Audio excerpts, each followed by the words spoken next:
Il y a une douleur muette que peu osent nommer.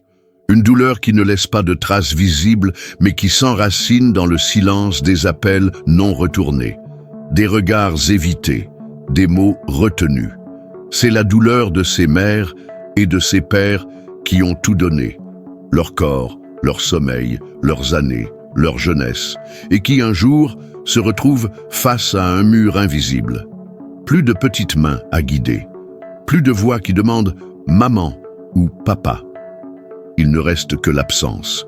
Pas l'absence physique, mais l'absence de considération.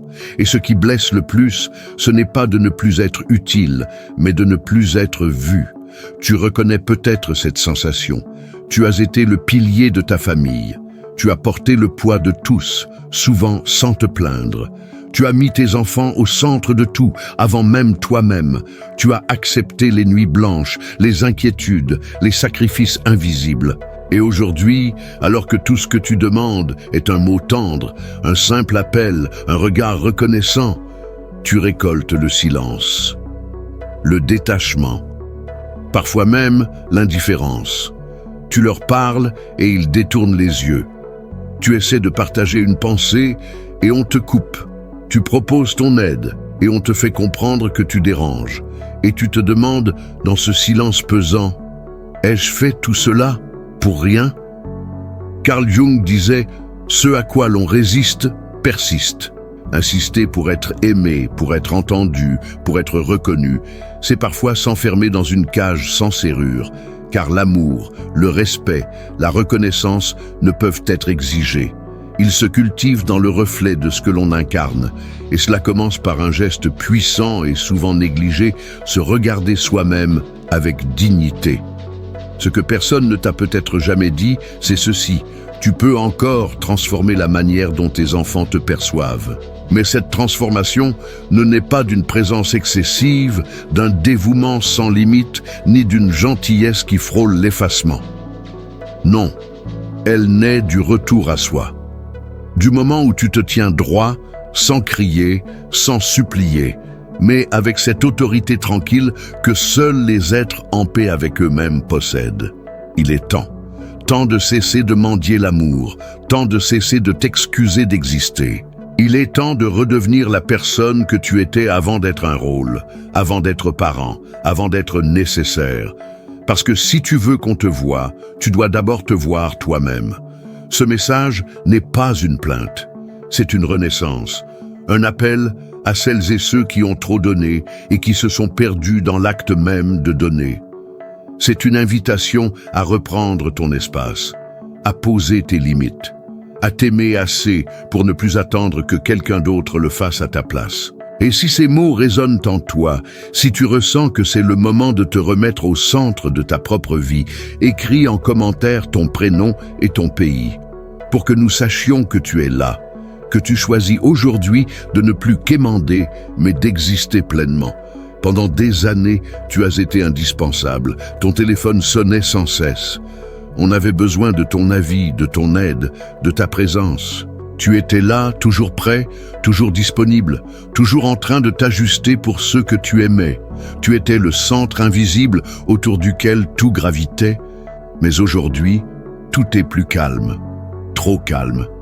On ne te demande plus rien. Et même quand tu proposes, on décline gentiment ou pire encore, on t'ignore avec politesse. C'est comme si tu étais passé de l'essentiel à l'accessoire. Non pas parce que tu as changé, mais parce que le monde autour de toi a évolué et que personne ne t'a préparé à ce vide. Ce silence soudain, cette absence d'urgence, ce temps libre que tu n'as pas demandé, ce n'est pas du repos, c'est une perte de repère. Et pourtant, c'est là que commence la vraie transformation. Carl Jung décrivait ce moment comme un pivot de la vie. Il parlait de la seconde moitié de l'existence, non pas comme une descente, mais comme une remontée intérieure. Quand tout à l'extérieur devient plus silencieux, c'est l'âme qui prend la parole. Mais elle ne crie pas, elle murmure. Et pour l'entendre, il faut ralentir. Il faut faire taire les attentes. Il faut renoncer au regard des autres comme boussole. Peut-être que tu sens cela en toi, cette envie de faire autrement, ce besoin profond de ne plus dépendre des gestes des autres pour exister. C'est normal, c'est sain, c'est même vital. Il ne s'agit pas de devenir distant, amer ou froid. Il s'agit de te recentrer, de cesser d'être une extension de tes enfants ou de ton passé, pour redevenir un être entier, autonome, plein, vivant. Tu n'as plus à prouver ta valeur, tu l'as déjà prouvé 1000 fois, dans 1000 gestes. Maintenant, tu as le droit, et même le devoir, de vivre pour toi, de retrouver ce qui te faisait vibrer avant les responsabilités, de redécouvrir les plaisirs simples que tu as mis de côté, de faire la paix avec ce qui ne reviendra plus et d'ouvrir la porte à ce qui n'a pas encore été vécu. Et tu sais quoi? Cela demande du courage, parce que personne ne t'applaudira pour ça, parce que ce n'est pas visible, ce n'est pas spectaculaire. C'est un processus silencieux, lent, souvent solitaire, mais c'est là que réside la vraie maturité, dans la capacité de se reconstruire en dehors des rôles imposés, de dire « je suis » sans avoir besoin d'ajouter « pour qui » ni « pourquoi ». Tu as le droit de dire non, tu as le droit de ne pas répondre immédiatement, tu as le droit de ne pas être toujours disponible. Ce n'est pas de l'égoïsme, c'est de l'amour-propre. Et c'est ce que tes enfants ont besoin de voir en toi aujourd'hui, un modèle de respect de soi, une présence qui ne supplie pas mais qui inspire, un être qui n'est pas là par besoin mais par choix. Alors respire, sens ton espace, sens ton corps, sens ta voix intérieure qui ne demande qu'à être écoutée. Et si cette voix te dit que tu en as assez d'attendre des signes extérieurs pour te sentir vivant, écoute-la, elle sait exactement où te conduire. Il y a quelque chose que l'on n'ose pas dire à voix haute, mais qui ronge de l'intérieur. Ce n'est pas de la colère, ce n'est pas de la tristesse pure, c'est ce mélange étrange entre la blessure et le silence, un poids dans la poitrine, un nœud dans la gorge, le sentiment d'avoir été effacé sans avertissement, sans explication, d'avoir été central pendant des années, puis mis de côté sans ménagement. Et lorsque tu regardes en arrière, tu te demandes « à quel moment ai-je disparu de ma propre vie ?» Tu sais ce que beaucoup de parents font à ce moment? Ils insistent, ils appellent encore plus, ils proposent encore plus, ils donnent encore et encore, espérant que cet excès d'amour réveille chez leurs enfants une forme de reconnaissance. Mais ce qui est excessif finit souvent par étouffer. Et ce qui étouffe finit par éloigner. Ce n'est pas que tu sois mal aimé, c'est que parfois on aime mal. On ne sait pas comment aimer ce qui est toujours là, sans condition. Jung appelait cela la perte de forme. Lorsqu'on se plie trop, on ne se distingue plus. Lorsqu'on ne dit jamais non, on ne marque plus les contours de notre existence. Et sans contours, il n'y a ni respect, ni attention.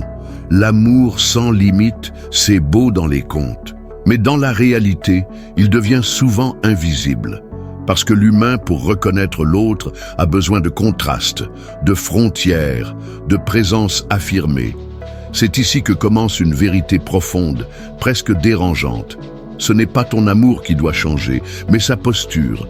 Tu peux continuer à aimer intensément, profondément, mais sans t'effacer, sans t'annuler, sans t'oublier. Aimer ne doit pas signifier disparaître, et il faut le dire clairement. Tu n'as pas été faible. Tu as été généreux, mais il est temps que cette générosité s'étende aussi à toi. Tu mérites tes propres limites, ton propre espace, ton propre silence choisi. Et surtout, tu mérites la liberté de ne plus attendre des autres ce que tu peux désormais te donner toi-même, de la valeur. As-tu déjà remarqué que lorsque tu arrêtes de forcer, les choses reviennent d'elles-mêmes? Ce n'est pas une magie, c'est une loi profonde de la relation humaine. Ce qui est stable attire, ce qui est clair rassure, ce qui est solide inspire. Quand tu redeviens entier, les autres le sentent, même tes enfants, surtout eux. Tu n'as pas besoin de rappeler constamment qui tu as été pour eux. Ceux qui veulent vraiment voir n'ont pas besoin qu'on leur répète l'évidence. Et ceux qui refusent de voir ne seront jamais convaincus par la répétition. Le respect ne se réclame pas, il se vit. Il se dégage de toi comme un parfum discret, mais inoubliable, comme une aura tranquille. Alors pose-toi cette question. Veux-tu continuer à attendre des gestes ou veux-tu devenir toi-même le geste fondateur de ta propre paix? Car au fond, c'est ça, l'acte le plus radical de ta maturité. Ne plus espérer que l'amour vienne de l'extérieur, mais cultiver en toi une présence si forte, si vraie, que même le silence ne t'effraie plus. Et si cette présence commence à s'éveiller en toi maintenant, laisse-la grandir.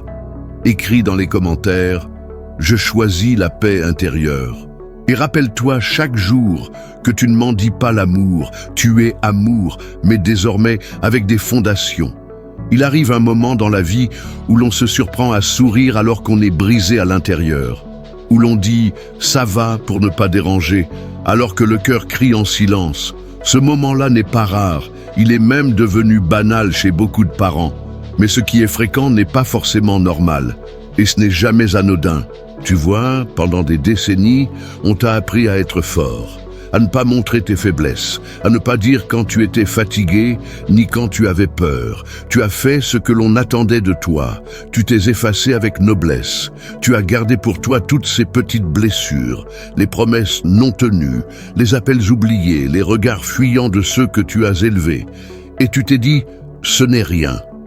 Mais ça l'était. Carl Jung nous a mis en garde contre ce mécanisme. Ce que nous refoulons ne disparaît pas. Cela devient une ombre. Et cette ombre finit par se manifester sous des formes que nous ne contrôlons plus. Un mot dur qui échappe, un retrait soudain, une tristesse qui pèse sans cause apparente. Ce n'est pas la vie qui est devenue trop lourde, c'est le cœur qui n'a jamais eu le droit de déposer ce qu'il portait. Imagine une femme, appelons-la Elisabeth. Elle a tout donné pour ses enfants. Jamais un anniversaire oublié, jamais un repas raté, toujours là, toujours présente. Aujourd'hui, ses enfants sont adultes. Ils vivent leur vie. Ils l'aiment. Oui, mais de loin. Les messages sont rares, les visites encore plus. Elle ne dit rien. Elle continue à sourire. Mais chaque silence devient un reproche non dit. Chaque week-end passé sans appel est un coup invisible. Jusqu'au jour où elle éclate, non pas en cris, mais en larmes. Elle ne comprend pas pourquoi. Mais son âme, elle, comprend. L'âme comprend toujours, et c'est précisément à ce moment qu'un nouveau chemin s'ouvre, celui de l'intégration. Jung disait que guérir, ce n'est pas devenir parfait, c'est devenir entier. Cela veut dire reconnaître que tu es humain, que tu peux aimer tes enfants et leur en vouloir, que tu peux être fier d'eux et blessé par eux, que tu as le droit de dire « oui, j'ai été déçu, oui, parfois je me suis senti abandonné ». Ce n'est pas une faiblesse, c'est de l'honnêteté émotionnelle. Et cette honnêteté, quand elle est exprimée avec douceur, devient un baume, un soulagement, une voie vers la liberté intérieure. Car ce que tu nommes cesse de te dominer. Alors je t'invite à faire un geste symbolique. Ferme les yeux, prends une respiration profonde et murmure pour toi-même « Je m'autorise à ressentir ». Ce simple acte est une révolution, car il rompt avec des années de silence. Et il t'ouvre la porte d'une vie où tu n'as plus besoin de cacher ta fatigue, ton chagrin ou ton besoin d'être vu. Ce n'est qu'en accueillant ton ombre que tu pourras pleinement redevenir lumière. Pas une lumière qui éblouit, une lumière qui réchauffe, qui éclaire doucement, qui dit à ceux qui t'entourent « Je suis là, pas parfait, mais vrai ». Et c'est cette vérité-là qui transforme tout, qui fait naître le respect, même chez ceux qui t'avaient oublié. Alors écris en commentaire, si ton cœur le veut, « Je reconnais mon ombre » et offre-toi cette paix que tu as tant donnée aux autres, sans jamais te l'accorder à toi-même. Il existe une confusion subtile mais destructrice. Croire que solitude est synonyme de délaissement. Ce malentendu pousse tant de personnes à vivre leur maturité comme une punition. Mais si tu regardes bien, ce n'est pas la vie qui t'a puni. C'est ton regard sur cette phase de vie qui mérite d'être transformée. Carl Jung disait que l'âme ne cherche pas des certitudes, mais du sens. Et ce sens ne se trouve pas dans les appels reçus, les visites surprises ou les « je t'aime » en fin de message. Il se trouve dans ce que tu décides de faire avec le silence, dans ce que tu construis quand personne ne te regarde. C'est dans le silence que naît le vrai pouvoir intérieur. Beaucoup de parents arrivent à cette période de leur vie avec une question lancinante. À quoi je sers maintenant? Le rôle de soignant s'estompe. Les enfants ne demandent plus rien. Ils ont grandi et ils se débrouillent. Et si tu ne fais pas attention, ce vide peut avaler ta confiance. Mais ce n'est pas un vide, c'est une page blanche. Et sur cette page, tu peux écrire le chapitre le plus vrai de ta vie. Tu n'as plus d'obligation parentale constante, alors tu peux respirer. Tu n'as plus à faire plaisir à tout prix, alors tu peux enfin être sincère. Tu n'as plus à porter le poids des autres, alors tu peux poser tes bagages et regarder ton propre horizon. La maturité n'est pas une fin, c'est un commencement. Le commencement d'un amour sans attente, d'une présence sans demande, d'une liberté qui ne s'excuse plus. Car vieillir, ce n'est pas perdre, c'est se dévêtir du superflu et rester avec l'essentiel. Toi, est-ce que c'est facile? Non, ce n'est pas facile de ne plus attendre ce qu'on a longtemps espéré. Ce n'est pas facile de poser le téléphone et de ne pas espérer un message. Ce n'est pas facile de préparer un café sans que personne ne vienne le partager. Mais il y a là un secret. C'est justement dans ce geste, seul, tranquille, libre, que se cache le retour à la joie. Une joie douce, intime, mature, qui ne dépend de rien, ni de personne. Ce que tu construis maintenant est peut-être invisible aux yeux des autres, mais c'est visible dans ton regard, dans ton posture, dans cette force silencieuse que l'on ressent quand tu entres dans une pièce. Une présence qui n'a pas besoin de justification. Elle est. Alors fais de chaque matin un acte de renaissance. Crée des rituels simples, une promenade sans but, une lecture sans obligation, un repas préparé pour toi seul, avec soin. Ce n'est pas insignifiant, c'est profondément transformateur. C'est comme dire à ton cœur, tu mérites aussi cette tendresse. Et n'oublie pas, ce n'est pas parce que tes enfants ne t'appellent pas que tu es oublié. Ce n'est pas parce qu'ils ne viennent pas te voir que tu es sans valeur. Ce n'est pas parce que tu es seul que tu es invisible. La solitude, quand elle est acceptée, devient un sanctuaire. Et dans ce sanctuaire, tu n'es pas abandonné, tu es enfin revenu chez toi. Écris dans les commentaires « Je suis revenu à moi-même » et fais de cette déclaration ta nouvelle fondation. Non pas pour exclure les autres, mais pour t'accueillir enfin, toi, comme tu l'as toujours fait pour les autres. Te souviens-tu de la première fois où tu t'es senti vraiment utile? Ce moment où un regard, un mot, un sourire de ton enfant t'a fait sentir nécessaire, précieux, irremplaçable. Ces instants sont gravés en toi. Mais avec le temps, ces gestes ont diminué. Tu n'as pas cessé d'aimer, mais eux ont cessé de te le montrer. Et quelque part, en silence, une partie de toi s'est mise à croire que tu ne comptais plus. Mais laisse-moi te rappeler une vérité que le monde oublie trop vite. Tu n'as jamais cessé d'avoir de la valeur. Ce n'est pas parce qu'on ne te réclame plus que tu n'es plus essentiel. C'est parce que le rôle change. Et c'est à toi maintenant de reprendre la plume et de redéfinir ton existence. Tu n'es plus la mère ou le père qui fait tourner la maison. Tu es devenu l'âme vers laquelle on se tourne quand le monde devient trop bruyant. Tu es devenu la sagesse silencieuse, l'exemple invisible, la force tranquille.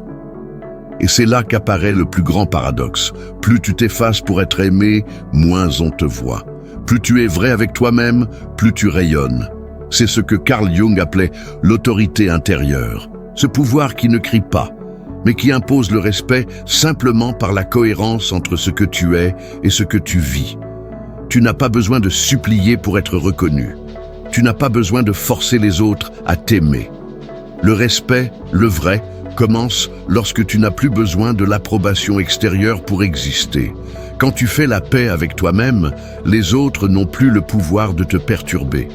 Quand tu te choisis, le monde apprend peu à peu à te choisir aussi.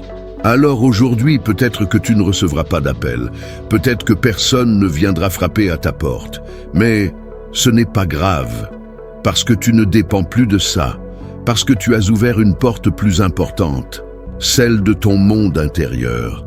Là où tu n'es jamais seul, là où tu existes en entier, sans rôle à jouer, sans masque à porter.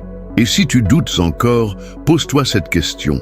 Est-ce que je veux continuer à vivre dans l'attente ou est-ce que je veux commencer à vivre dans la présence? Le choix n'est pas théorique, il est existentiel. Tu peux rester là, dans la nostalgie, ou tu peux avancer, même à petits pas, vers la construction d'une paix qui ne dépend plus de rien. Tu as été parent, tu as été époux, épouse, travailleur, aidant. Mais avant tout cela, tu étais un être complet. Il est temps de le redevenir. Et si ces mots ont fait écho en toi, alors ne laisse pas cette transformation s'éteindre avec la fin de cette vidéo. Garde-la vivante. Partage-la. Écris en commentaire. Je vis pour moi, en paix. Non pas pour provoquer, mais pour déclarer au monde, et surtout à toi-même, que tu ne mendiras plus l'amour. Tu l'incarnes, et souviens-toi de cette dernière phrase inspirée de Jung. Celui qui regarde à l'extérieur rêve, celui qui regarde à l'intérieur s'éveille. Maintenant que tu t'es éveillé, vis, mais vis vrai, vis avec paix, vis pour toi. Et si tu veux continuer cette route de conscience et de renaissance, abonne-toi, car ici, chaque mot est une main tendue, chaque réflexion, une clé pour rentrer chez soi.